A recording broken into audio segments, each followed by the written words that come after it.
On va continuer sur la lancée de la dernière vidéo. Les images qui viennent du ciel pour nous décrire des événements.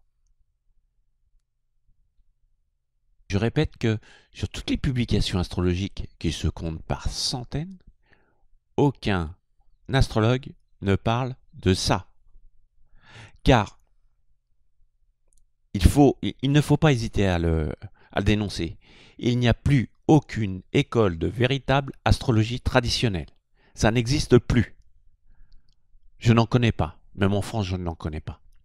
Vous avez donc tout intérêt à suivre ces vidéos si vous voulez arrêter de galérer. Je vais vous montrer l'exemple qui a fait trembler le monde, qui est un exemple frappant du résumé du réalisme de l'imagerie symbolique de l'espace. Il s'agit du 11 septembre 2001. Des avions percutent le World Trade Center. Au même moment, il y a dans le ciel deux planètes symbolisant la mort en relation. Je vais vous montrer un extrait de la vidéo sur ma chaîne YouTube que vous pourrez consulter en intégralité après si vous voulez. Son titre, Le drame du WTC était-il écrit depuis 1664? Allez, c'est parti, on se retrouve après.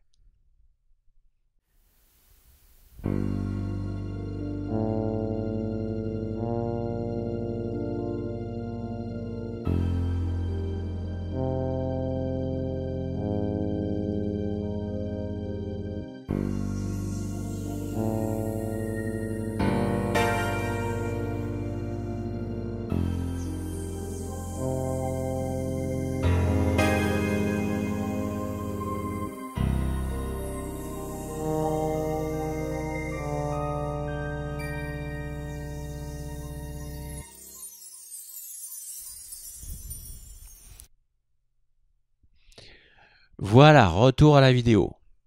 Bon, je vais prendre maintenant mon exemple personnel. Je ne fais plus d'astrologie, mais je me suis reconverti vers la philosophie et la tradition chinoise qui repose sur le symbole du yin et du yang. Dans mon thème, le signe le plus représentatif est le signe du Cancer, avec 3 planètes présentes dans ce signe. Le symbole ne vous dit rien? Et oui, le symbole du yin et du yang ressemble étrangement au signe du Cancer. C'est-à-dire trouver un équilibre.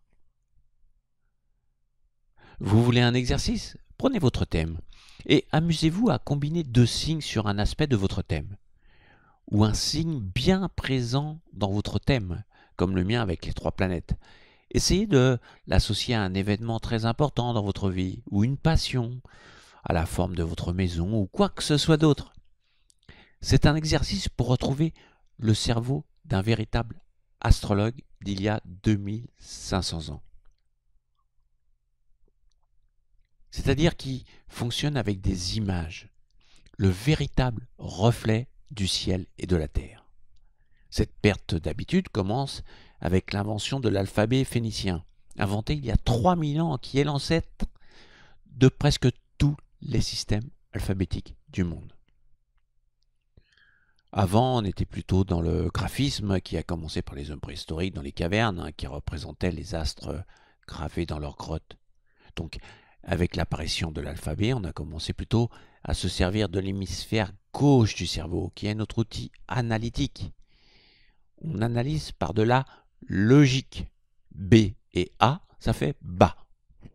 D'ailleurs, c'est ce que font les astrologues. Ils utilisent l'astrologie comme un alphabet. Saturne carré Vénus, ça donne une frustration affective. Mais aucune image derrière, c'est froid.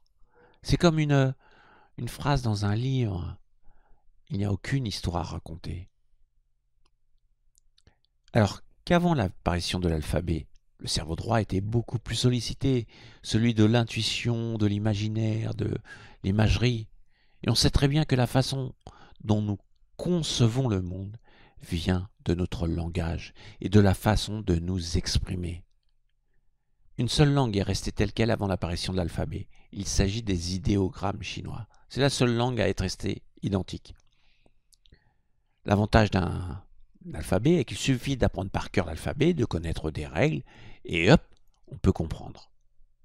Alors qu'avec les idéogrammes, il faut apprendre par cœur les signes. En Chine, par exemple, il faut apprendre 6000 signes, ce qui est énorme. Il faut donc, pour retrouver cette source, rééduquer votre cerveau. Au lieu de regarder un thème avec des formes géométriques, regardez-les plutôt comme des dessins. Pour symboliser les signes, j'avais remplacé les signes du zodiaque par des scènes de la vie quotidienne. Toujours pour faire comprendre d'utiliser encore et encore des images. Sinon, vous serez un handicapé de l'astrologie. Allez, un autre exemple. Mon frère est dans le domaine de la musique, il est batteur. Et un bon batteur, hein. Il est bélier ascendant Sagittaire. Regardez le symbole du bélier. On dirait 2 cymbales. Et le Sagittaire, la baguette pour les taper. Tout n'est qu'image. Si demain vous reprenez un thème en oubliant ceci, vous n'aurez rien compris. Alors, tous les béliers ascendants Sagittaire ne sont pas batteurs, évidemment. Il y a d'autres éléments à prendre en compte, mais c'est là que l'intuition fait son œuvre. Utiliser les maîtrises ou un tas d'autres artifices ne sert qu'à embrouiller votre intuition. La clarté doit être de mise. On verra dans les prochaines vidéos comment aider à rendre plus clair un thème. Récemment, avant de faire cette vidéo, il y a eu une énorme explosion à Beyrouth, le 4 août, qui a fait des milliers de blessés et plus d'une centaine de morts, entraînant un énorme champignon comme une explosion nucléaire. À ce moment précis, il y avait un carré presque exact de Mars et Jupiter. Jupiter qui était aussi en conjonction avec Saturne-Pluton. Mais déjà, Mars en bélier, ce n'est plus les cymbales, c'est la forme d'un champignon sortant du sol, comme le laisse entendre le signe du bélier. Pour le Capricorne, le signe symbolisant la montagne, c'est beaucoup plus subtil. En fait, sur le drapeau libanais, leur symbole, c'est un arbre, le cyprès des montagnes. Mais ça, il fallait le savoir. Évidemment, c'est très difficile de faire ce genre de prévision, surtout quand on ne cherche pas. Ça m'est arrivé, lorsque je décris dans la première vidéo qu'une explosion risque de survenir dans une école survenant du sous-sol. Dans la réalité, c'est une cour d'école qui s'effondrera à la date que j'avais prévue. À quelques jours près, à 2 ou 3 jours près, je ne sais plus. Car les 2 planètes, dont Pluton et Mars, étaient en relation avec le signe des Gémeaux et le Sagittaire aussi. Donc, oui, c'est possible. Mais il faut être dans le lâcher-prise pour voir la scène dans les signes. À bientôt. Au revoir.